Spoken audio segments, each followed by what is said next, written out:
Today is Wednesday, January 25th, and I'm very proud and pleased to be at the JVS building with Barbara Nurenberg, who is President and CEO of JVS. Barbara, do we have your permission to use the contents of this interview for the historic record? Yes, you do. Thank you. And we hope that, we know that your words are so significant and you have played such an important role in the evolution and development of this agency. And so we're just happy to hear the story, your story, and the story of JVS. So let's start from the very beginning. Tell me where you were born and tell me about your family history. Well, I'm a Midwesterner, a Michigander, as they say. I was born in Owosso, Michigan.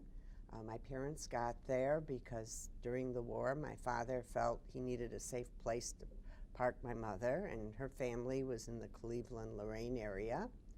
And he felt if he was going off to fight, he needed to feel comfortable. She had a brother who had moved there to go in the scrap iron business, and he figured it was safe. Who was going to bomb Owosso? He was right. He was absolutely right. And so no defense industry there. Woodard furniture, some other things, but no defense industry. And after the war, he had, it was in the point where he needed to look for another job and so on, and he had come from the, really a retail background. He had been in the management with Federated Department Stores, had worked around the country in different units of the operation. He decided to take up my uncle's offer to join him in the scrap metal business for a while, which didn't last long. He eventually went into residential building and land development. But meanwhile, this New Yorker was stuck in Owosso, as he kind of felt, but it was good business for him. Eventually moved to Flint. So I grew up between Owosso and Flint, and that's pretty much that part of the story. Where was your mother from? My mother was from the Cleveland, Lorain area, and her family, the Abrams, were, I guess, longtime Cleveland people. She was second or third generation already. The family had come from Lithuania. My father was born in Philadelphia, but really grew up in the Bronx in New York. And his family was of Romanian origin, Basarabia. However, his mother moved to London, England when she was 5. Oh. So my grandmother had a British accent, and my father's 2 brothers were actually born in London. He was the 7th son, so they had been in this country a while by the time he was born. So were you in Flint for most of your formative years? I went to high school in Flint, basically 9th through 12th. We stayed in Owosso for a while. My mother went kicking and screaming. She didn't like Flint. She liked Owosso better? Well, that was her opinion. She found Flint very industrial, and it just wasn't something that appealed to her. And when they were first married, actually, they had lived in Flint for 6 months because my father went in as a troubleshooter with the Federated Department Stores there. When she left, she said, "Whoa, I'm never coming back here again." Little did she know. So what was life like in Flint for you as a teenager? Nothing really unusual. Even when we lived in Owosso, we were members of Temple Bethel in Flint, and that certainly continued. Pretty normal life growing up. Knowing you, you must have had some leadership roles in your high school. Yes, and I was also involved with Michigan State Temple Youth, Misty. I was a board member. I was involved in drama. I was involved in art, theater. very, as I said, very typical. I continued my Hebrew and Jewish education through 10th grade, which was the limit of what was available in Flint at that time. And my parents were what I would call observant Jews within a Reform framework. They both grew up in traditional households, and as soon as they got married, they joined a Reformed congregation, and that continued to be their style of worship and observance. And what about your university years? Well, I started out at U of M, but I really didn't want to be there. My father, who went to City College in New York, thought I was nuts because this Bronx boy, if he could have gone to the University of Michigan, oh my gosh. And I really wanted to be in the city, and I love New York. And so finally my father relented and let me go to NYU. And I was in the School of Commerce there. I also went to Wayne, and I have some post-graduate work at Harvard, at Michigan State, and so on in some specialty areas. The School of Commerce may seem kind of strange, but I really thought I wanted to go into market research. I was a marketing major. I had a second major in psychology, and towards the end of my college undergraduate years, I had a work experience that made me change my mind about what I wanted to do. What was that? I was actually working within the prisons in a rehabilitation program. Was part of a federal grant, and the concept was to develop a model that would demonstrate ways of reducing recidivism so that the excuse me, I have a little cold, so the prison census would decrease. And I was there as part of the process of teaching some of the life skills and prerequisite work skills on a very part-time basis, 2 days a week. But I learned the power of changing people's lives. And the interesting thing is what comes around goes around. Today, we're talking about Michigan prisoner reentry, and across the country, we're talking about how we reduce the census in the prison and various models. And interestingly enough, JVS is involved in that, among other things. So your early training really has been part of your vision. Yes, yeah. And the whole background of business administration, of course, has served me well because I have the degrees in human services and master's degrees and postgraduate certificates and so on and so forth. But it all kind of came together over a period of time. Because now you're running a big business. Yes. Let's talk about how you got to this point. Yes. How did you come to JVS?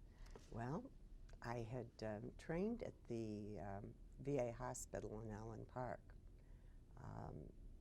My graduate degree is in vocational rehabilitation counseling, which is a 2-year interdisciplinary degree that was from Wayne State University. And I was in the psychology department there. And I loved what I was doing. They wanted to hire me. I really wanted to work there. But there was a freeze on hiring, and they hired me as a contractor. And I was getting a little nervous. And a friend of mine, by coincidence, who lived in the same apartment building one day, gave me a call and said, you know, there's a job at JVS. That was she a happened good to call. work at JVS. She worked at JVS, and they were trying to find somebody to be a career counselor. Would I be interested in applying? So I said, well, sure. I'm willing to look at this. So like so many other young people, you begin to, after a while, worry about benefits, health insurance, and so on. Being a contractor with the psychology service or Department of Psychology at the VA hospital was kind of risky. So I decided to give this a try. It was a good choice. It was a good choice, and I think I was also influenced by the fact that it was a way for me to become more of an integral part of the Jewish community in Detroit. And from that initial job, where did it take you? Well, couldn't keep a job at JVS for more than a year. I kept changing jobs with more responsibility, and very quickly I found myself in management, and the direct service lasted a pretty limited period of time, but it was still that feeling that you get of making a difference in people's lives. Tell me what the agency was like when you came here. Well, it was small. The career counseling and employment services were actually in the old Butzel building that Federation occupied. We were on the first floor. And what they called the outpost in Southfield was just opening. And there was rented space in Southfield. And at the time, the Arnold D. Frank building was under construction. They were going to be moving in momentarily. So I really didn't spend any significant time in the Butzel building because I had an office in the Arnold D. Frank building, and I was also operating the so-called outpost or suburban office.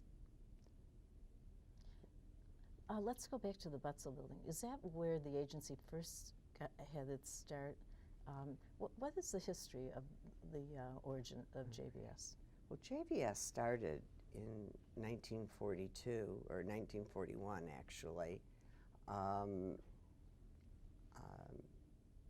The start was really in the Jewish Community Center, as I understand it. It was before we were even incorporated. There was a desk in the Jewish Community Center, and the desk was there because the vision of the community at the time was that there was a need to help Jewish women find employment. This is, prior to 1941. It was during the Depression, and during the heart of the Depression, as I understand it. And at that time, if anybody was going to get a job, it was going to be a man. So you had these women who were unemployed. Often they were responsible for supporting a family. And of course, when the war came about, that all changed, and employment for women was not really an issue.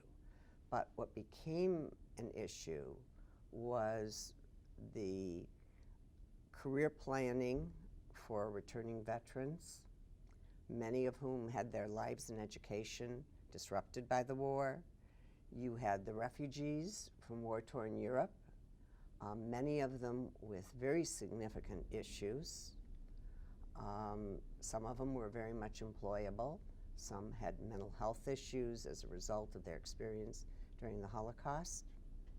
And at that point, there was the start of the formal agency at some point, and I don't know exactly when, it moved out of the Jewish Community Center into the Butzel building. I couldn't tell you the year.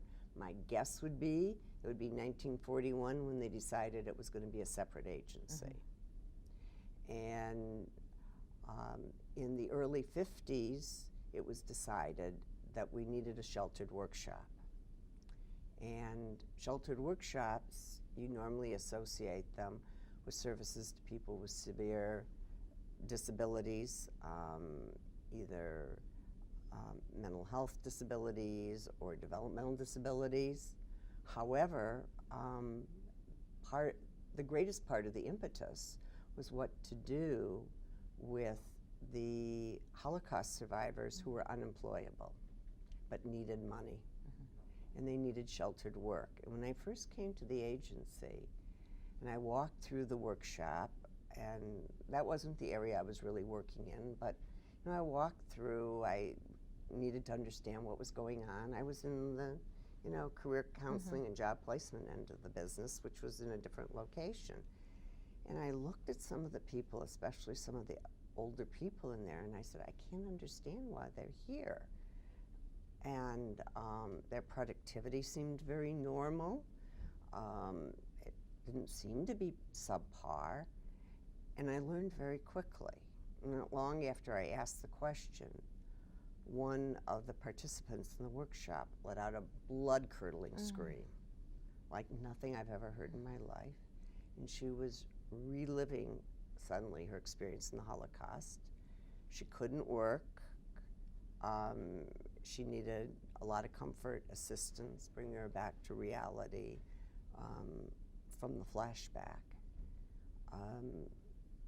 So also at that point, there was a lot of concern regarding parents of children with developmental disabilities. So one of the things that we were doing was also serving people with developmental disabilities, although the Holocaust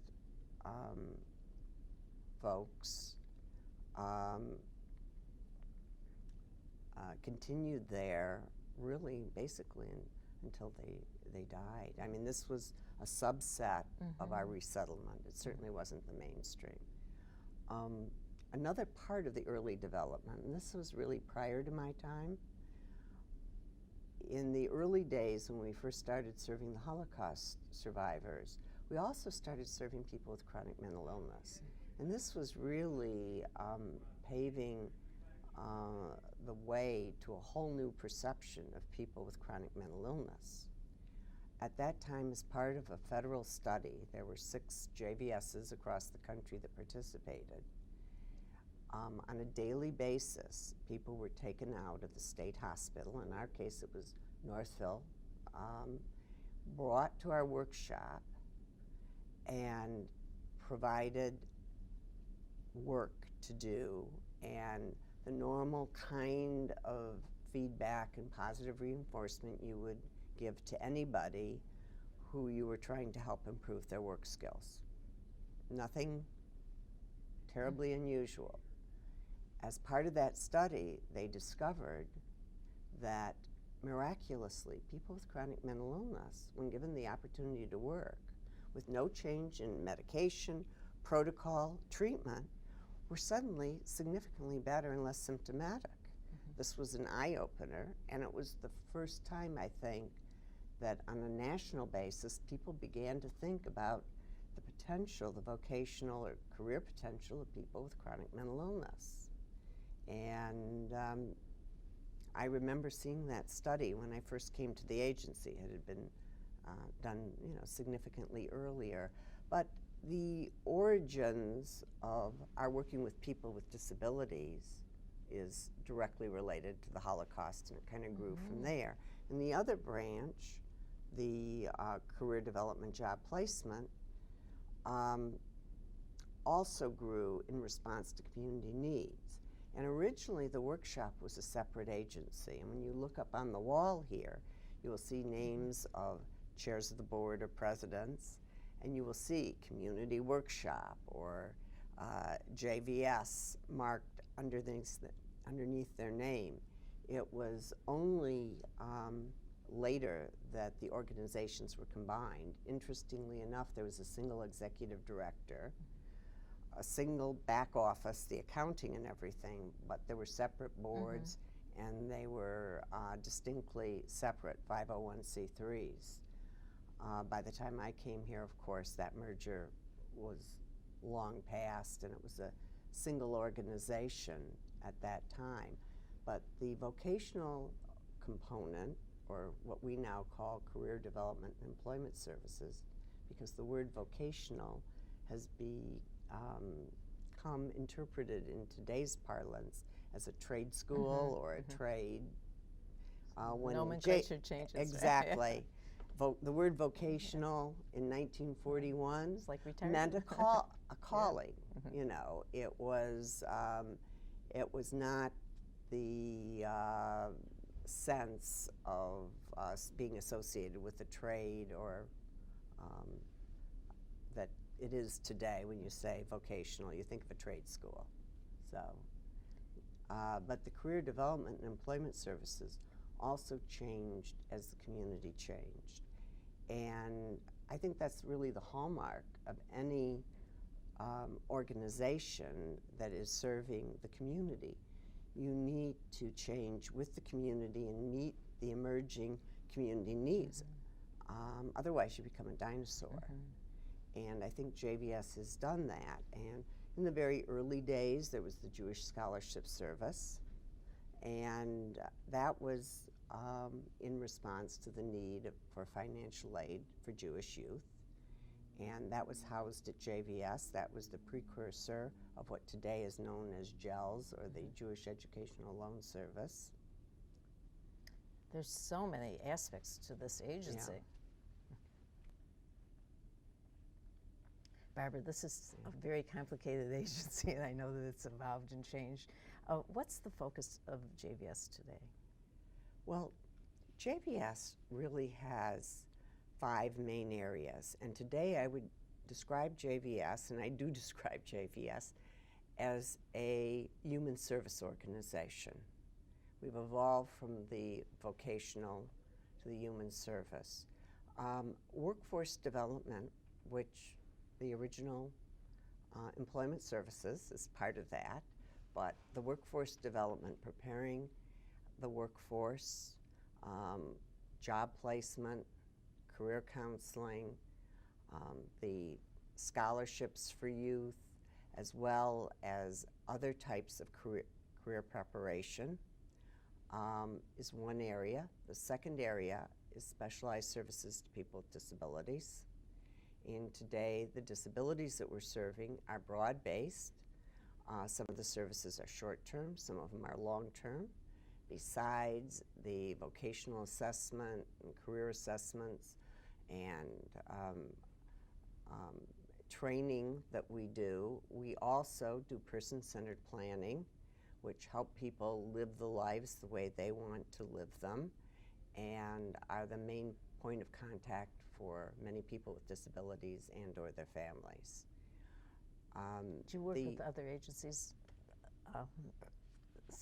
other significant agencies in that person-centered planning situation? Yes, because the person-centered planning is the term we use, and it's really the term that the industry uses today, because I think it reflects that we're working with the person in terms of where they're at, where they want to be, where they want to go, and it's all about them.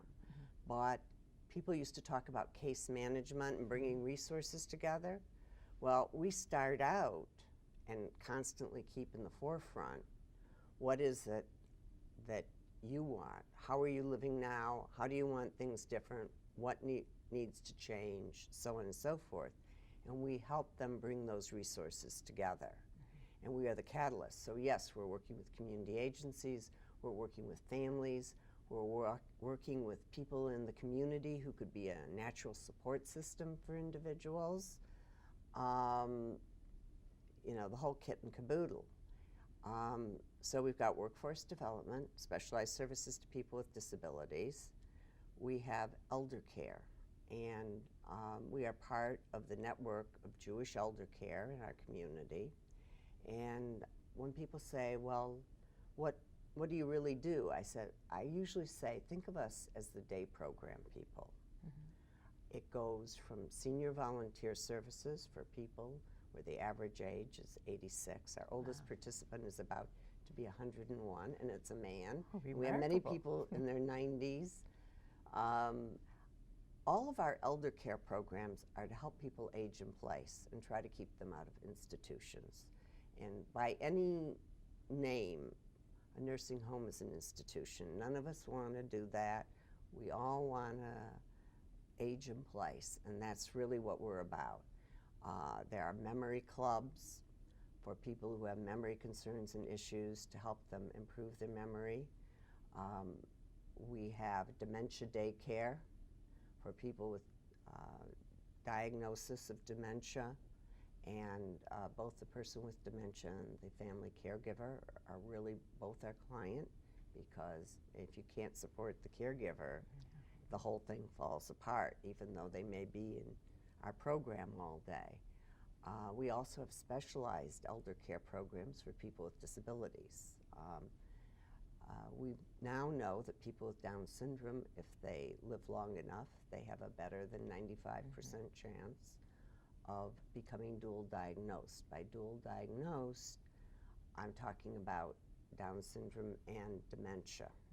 And we have a specialized program called Caring Companions, so they too can age in place. We also have retirement programs for people with lifelong disabilities or chronic mental illness, which we house at the Jewish Community Center.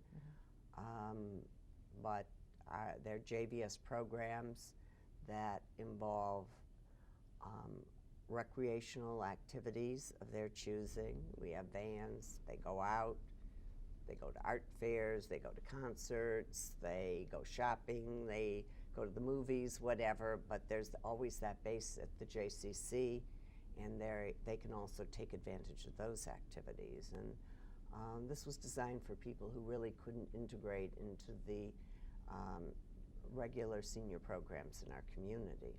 Robert, a question. Do most of those programs take place in this building?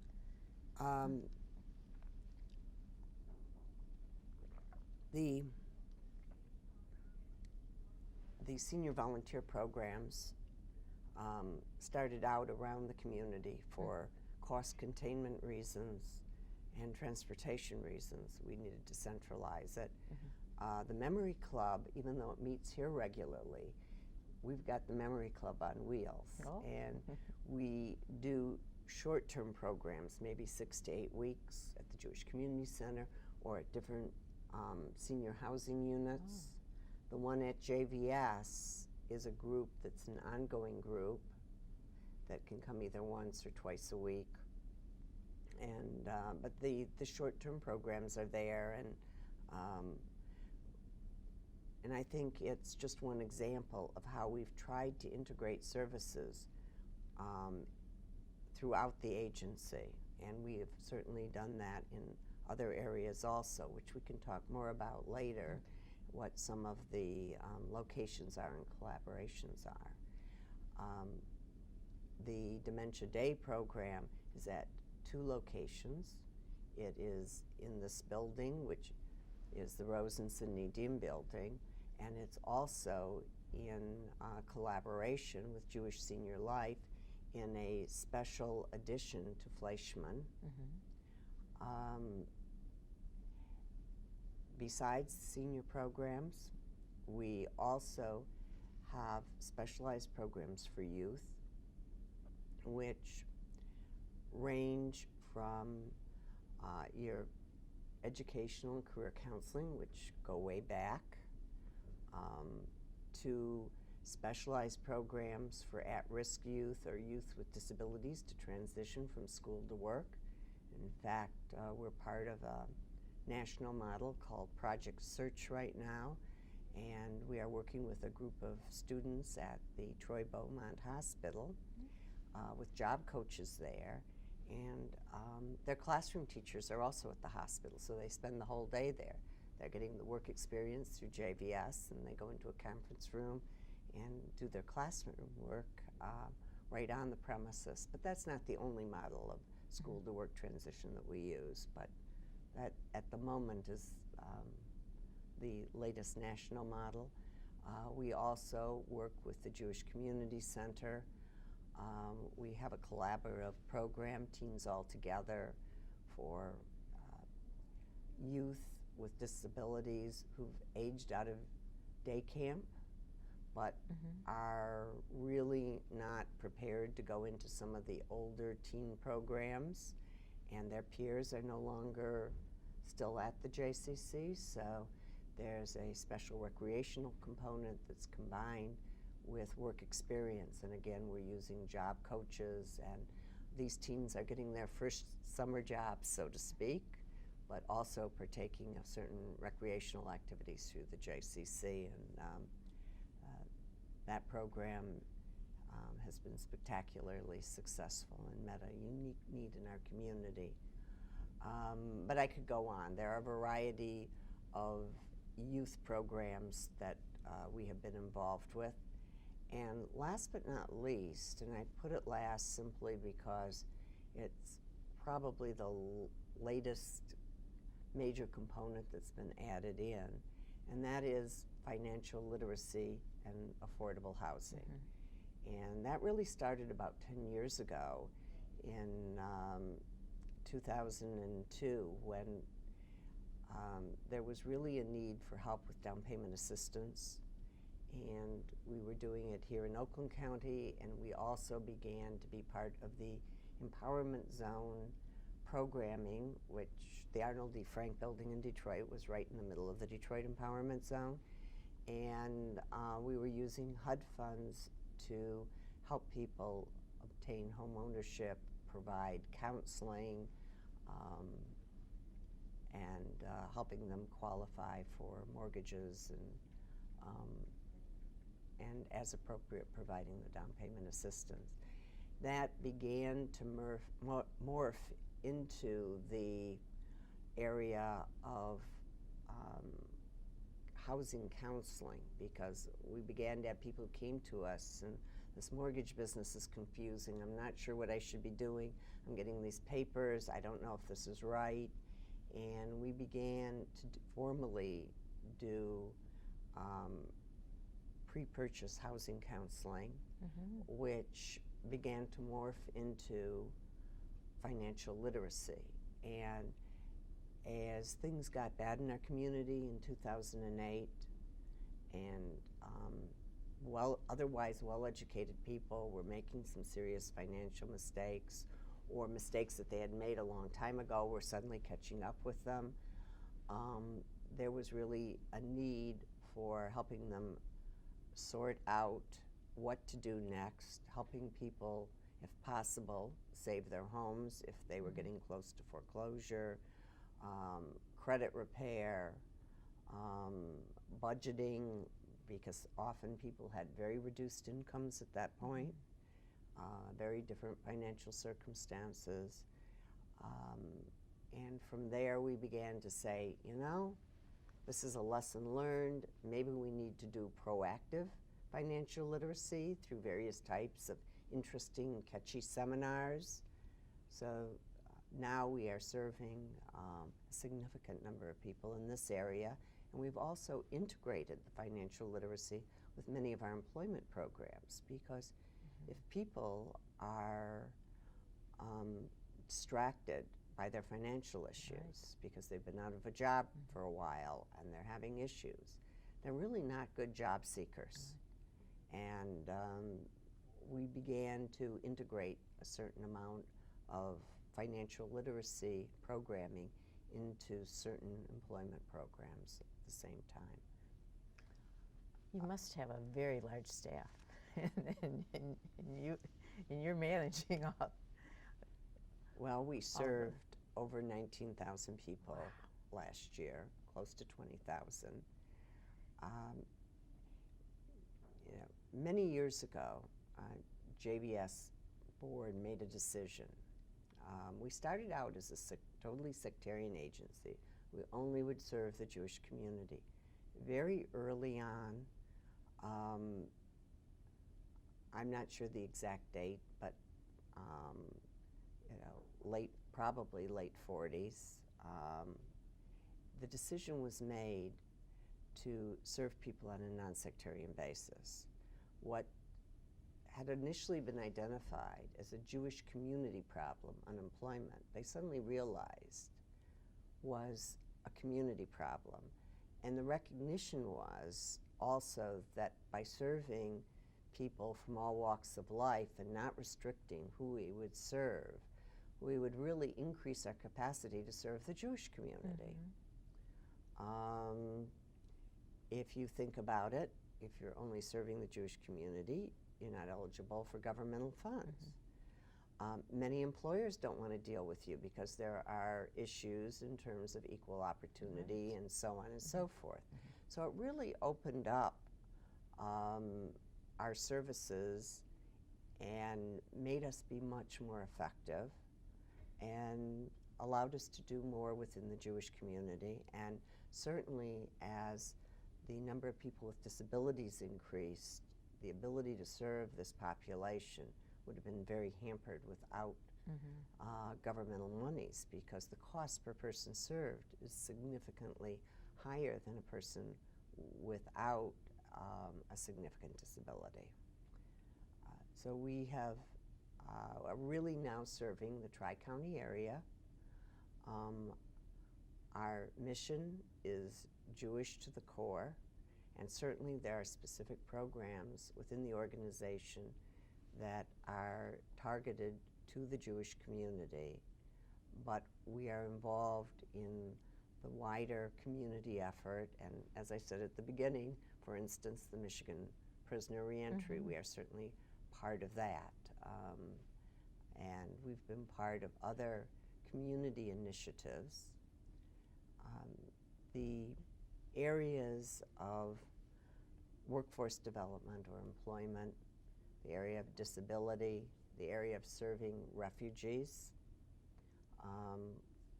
the specialized services to youth in terms of counseling and financial aid and so on. Those things have never changed. But out of some of these experiences and the changing community,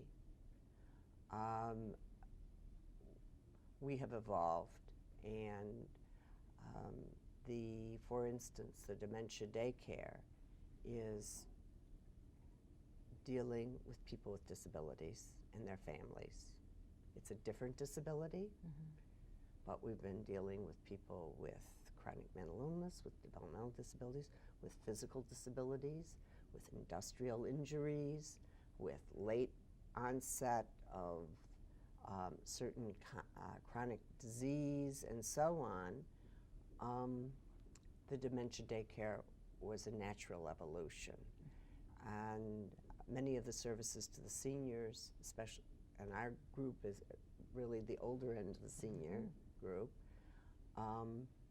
you're working with people who you hope will be able to age in place. That's the ultimate goal, is to, everybody should die with their boots on, age in place. However, we're also dealing with people who are now developing age-appropriate disabilities, and helping people cope with those disabilities and live a fruitful life in spite of it is right back to where we started.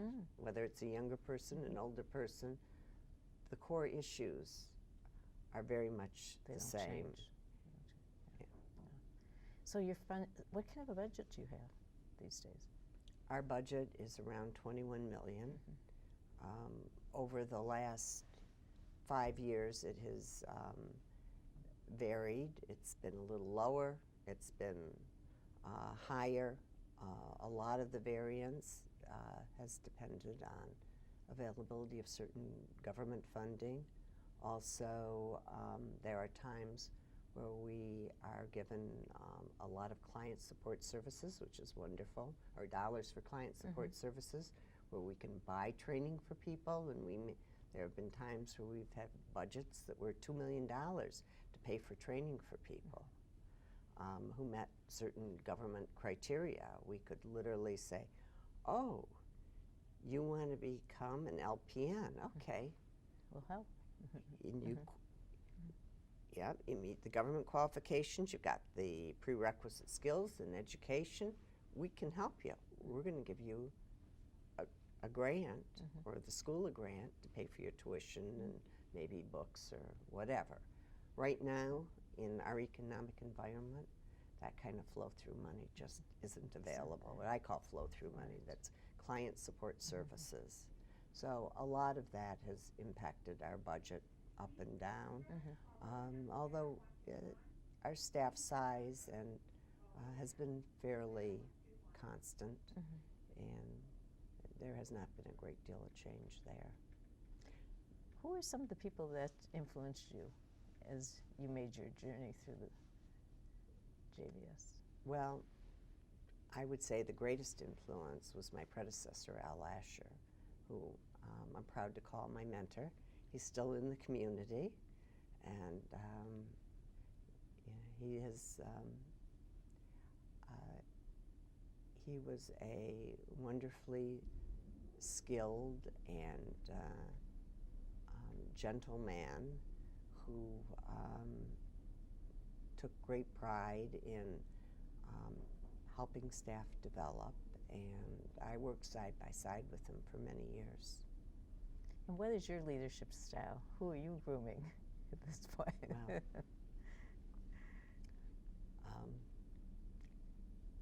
you know, we're really grooming our whole staff.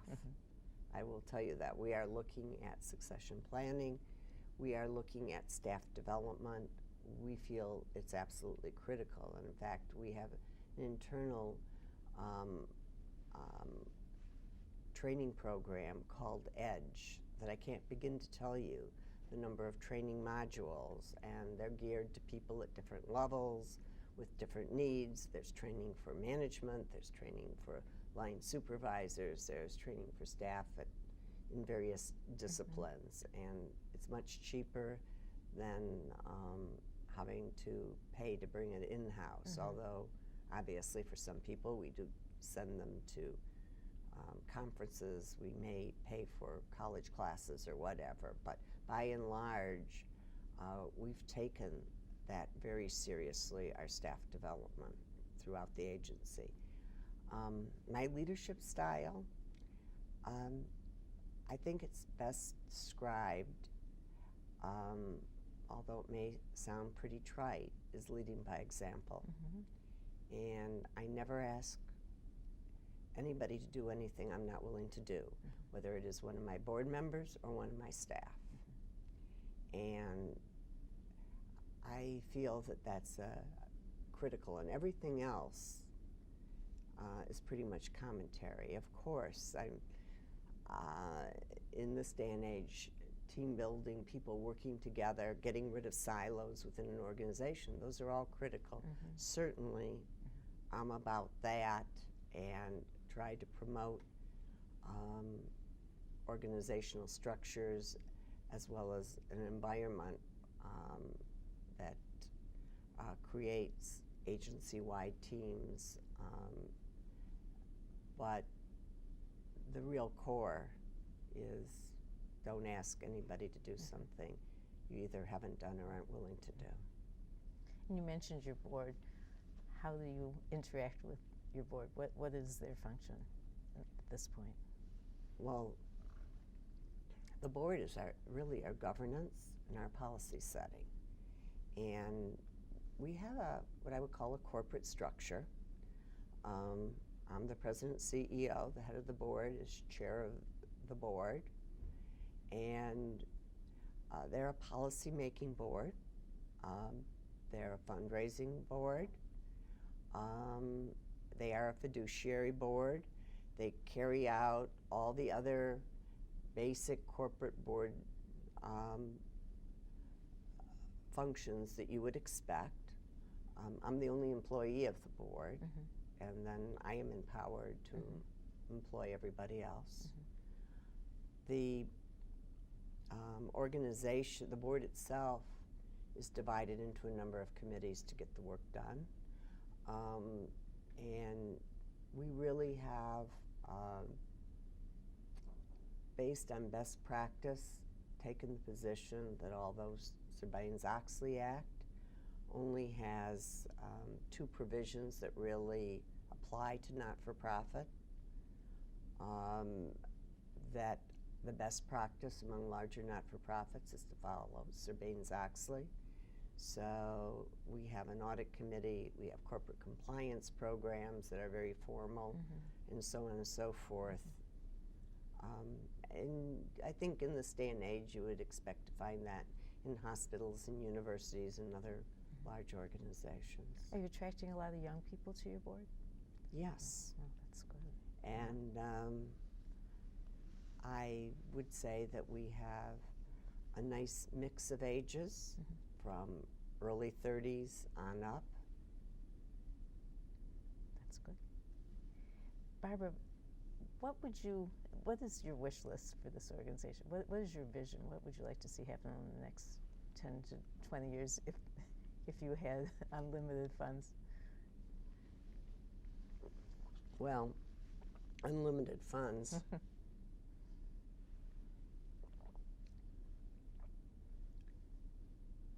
Well, I would love to be able to serve everybody who needs service and serve them in the best manner possible. That would be my wish. In certain areas, we have very restricted budgets. We can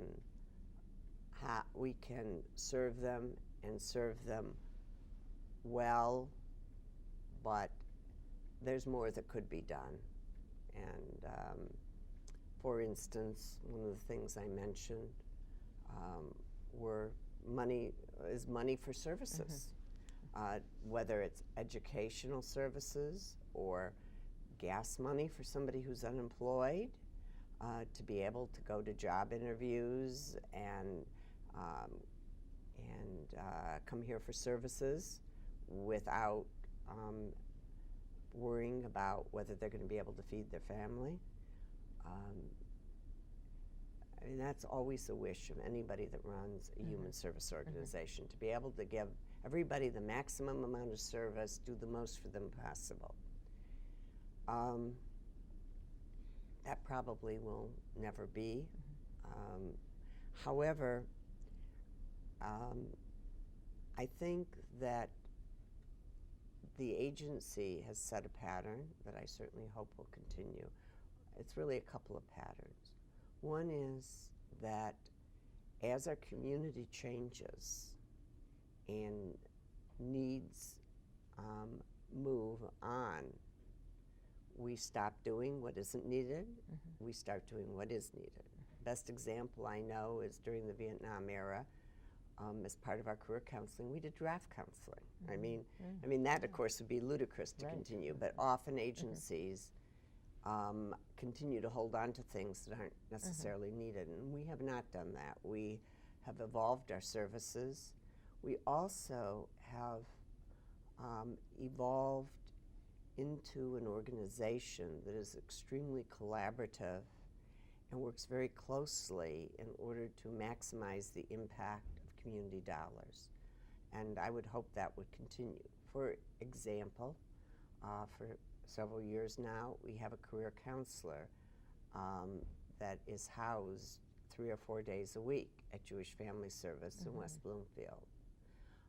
Financial literacy person who is regularly there.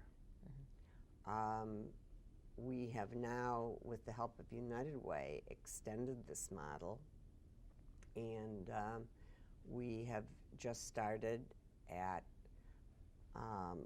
Spalding for Children, where I have a career counselor and a financial literacy counselor that helps round out and works as a team with their staff to maximize the services. That's also going to happen shortly with Catholic Social Services of Wayne County through the United Way funding. The staff have been for many years co-located in other mental health centers also in Oakland County that are supported through community mental health dollars, so that our vocational rehabilitation counselors are working side by side in the same unit with the therapists and the medical doctors and so on. And I think that this kind of integration of staff is a wave of the future and something I think needs to be built on. Also in the area of services to people with disabilities, we really, in the metropolitan Detroit area, paved the way on community-based services. We were very early on in terms of providing job coaching and finding people community-based jobs. Yes, we had a sheltered workshop, but our vision wasn't that people should be in the sheltered workshop for their entire life, that might be a jumping off point. Today, many of our people with significant disabilities may graduate from school and go directly into supported employment or community-based employment with us. And I see that not just as a stagnant thing, but something that will evolve. And even for services that are not employment services, some of the community integration services that we do with people with disabilities. I mean, for many years, we've been using the community, and people are out in the community with staff to support them, to learn how to navigate the community, begin to learn what the possibilities are. They might be supported in volunteer work, so on and so forth, as well as in gaining new community skills and increasing their independence, helping them realize their life's potential. And I think all of these programmatic trends where you're not serving people in a vacuum.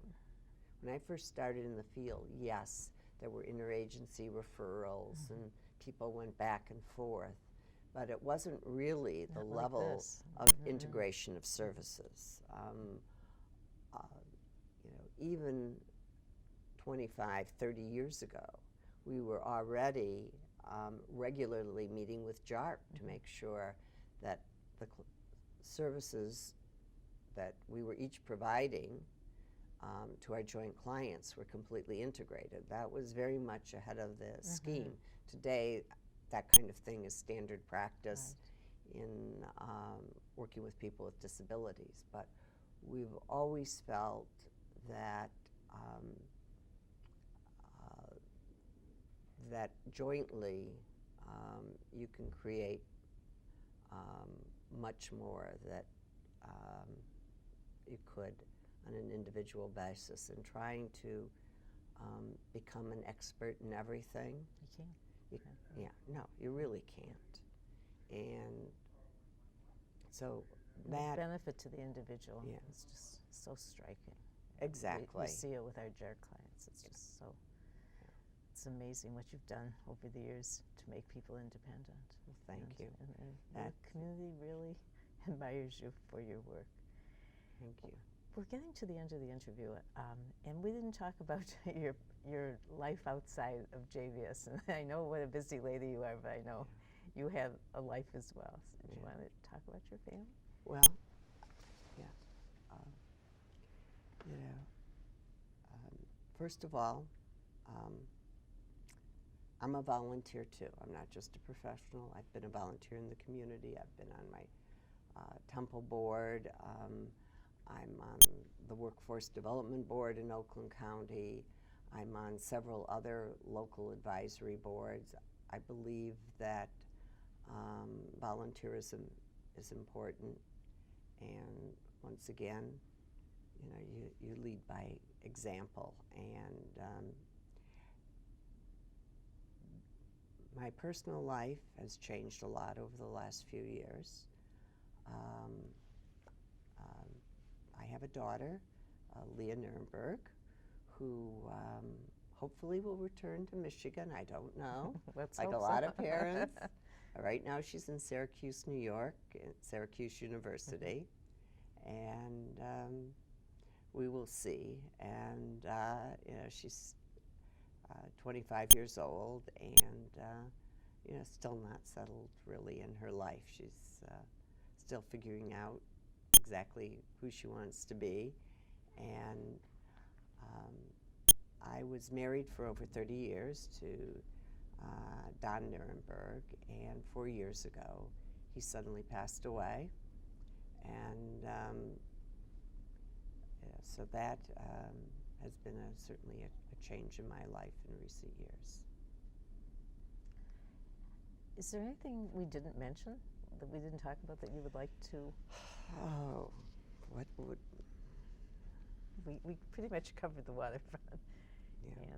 And I also wanted to mention something that you wouldn't talk about, how you have been a part of the national scene, and that your leadership skills have been recognized. You've won wonderful awards, and you mentioned Harvard. And do you want to tell us how you got to Harvard?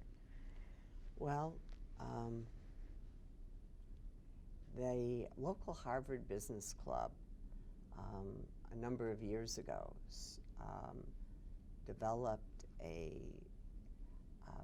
executive leadership award, and they raised money to send a local not-for-profit exec who won the award to the not-for-profit training institute at Harvard.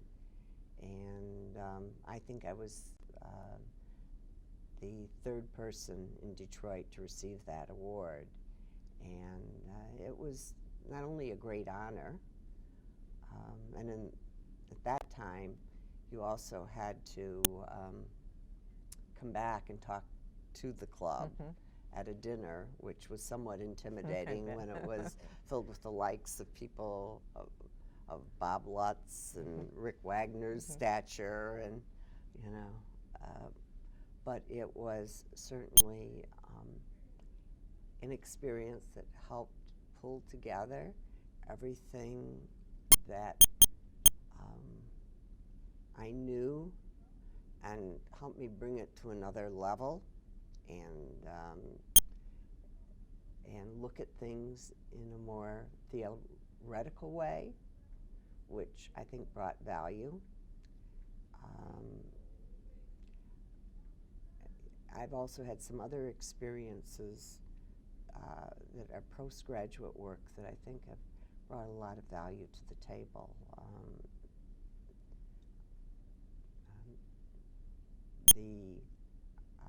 Looking at leadership with and management specific to not-for-profits, although frankly the difference between a for-profit and not-for-profit is very small. It's basically the mission. One's profit-oriented, one's mission-oriented, but you still have to do the same things, and you still have to balance the bottom line.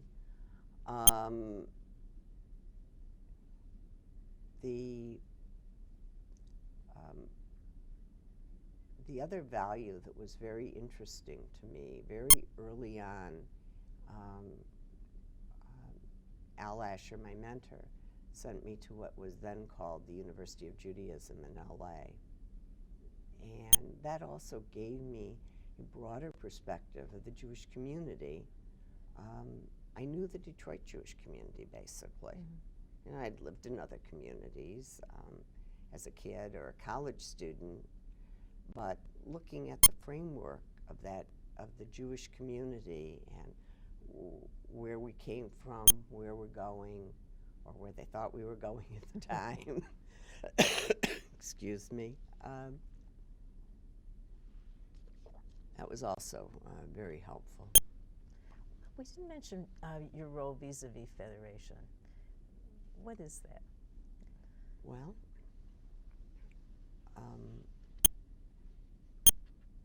we're a member agency of the Federation. They've changed the wording over the years, and certainly receive an annual allocation. However, I think the more important role is that we really participate in the social planning of the Jewish community. And we work with I work with my colleagues, as do many of the people who work for me, work with their respective colleagues. But at the executive level, and we work very closely to plan, to resolve community problems, to figure out what the synergisms can be, what the missing components are, and obviously we are very supportive of Federation. Not only do I personally support Federation, but our board is a board that fully supports Federation. One of the requirements to be a JBS board member is to give a gift to the campaign, and many of them do more than that. Thank you. And speaking from a representative federation, we're so happy that we have that full participation because it's so important. Barbara, this has been a wonderful interview. I learned so much about your agency, and as I said before, you are such an important part of this community, and your work is so valued. And we thank you. Thank you for your kind words.